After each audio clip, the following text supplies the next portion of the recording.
ଏ ଜୀବନର ଶେଷ ଠିକଣାର ରାସ୍ତା ଯାହାକୁ ସାରା ସଂସାରର ଲୋକ ଅପେକ୍ଷା କରିଥାନ୍ତି, ସେ ହେଉଛି ମଶାଣି। ଜଣେ ମରିଯାଇଥିବା ମଣିଷକୁ ଆମେମାନେ ମଶାଣି ପର୍ଯ୍ୟନ୍ତ ନେଇଥାଉ। ଲୋକେ କୁହନ୍ତି ତାର ଶେଷ ରାସ୍ତା ମଶାଣି ବୋଲି।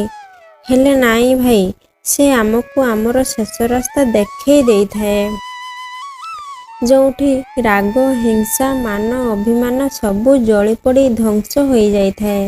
ଆଜି ଆମମାନଙ୍କ ପାଖରେ ଅର୍ଥର ଅଭାବ ନାହିଁ, ଘରର ଅଭାବ ନାହିଁ, ଖାଦ୍ୟର ଅଭାବ ନାହିଁ, ମଣିଷର ବି ଅଭାବ ନ ଥାଇପାରେ। କିନ୍ତୁ ଏସବୁ ଥାଇ ବି ମଣିଷ କାହିଁକି ଦୁଃଖ ପାଉଛି? ଏଠି ଭାଇ, ଯେଉଁମାନଙ୍କୁ ଆପଣ ବିଶ୍ୱାସ କରୁଛନ୍ତି ସେଇ ଲୋକ ହିଁ ପଛପଟୁ ଛୁରୀ ମାରି ଚାଲିଛନ୍ତି। ସମ୍ମୁଖରେ ମିଠା କଥା କହି ପଛରେ ଛୁରା ମାରୁଥିବା ମଣିଷମାନଙ୍କ ଠାରୁ ଦୂରେଇ ରହିବା ପାଇଁ ଚେଷ୍ଟା କରନ୍ତୁ। ଏ 2.5 ଦିନର ଜୀବନରେ ରାଗ, ହିଂସାକୁ ଛାଡ଼ି ବାପା ମାଆଙ୍କୁ ନିଜର କରି ପିତୃଋଣ, ମାତୃଋଣରୁ ମୁକ୍ତ ହେବା ପାଇଁ ଚେଷ୍ଟା କରନ୍ତୁ। ଅନାଥ ଆଶ୍ରମକୁ ନ ଛାଡ଼ି ଶ୍ରୀମନ୍ଦିର ବନେଇ ପିତାମାତାଙ୍କୁ ରଖିବା ଶିଖନ୍ତୁ।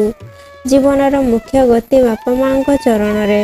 ଯଦି ବାପା ମାଆ ସନ୍ତୁଷ୍ଟ ଥିବେ, ଜୀବନର ମୁଖ୍ୟ ଗତି ନିଶ୍ଚିନ୍ତ ପାଇବେ। ଜୟ ଜଗନ୍ନାଥ ସାଙ୍ଗମାନେ।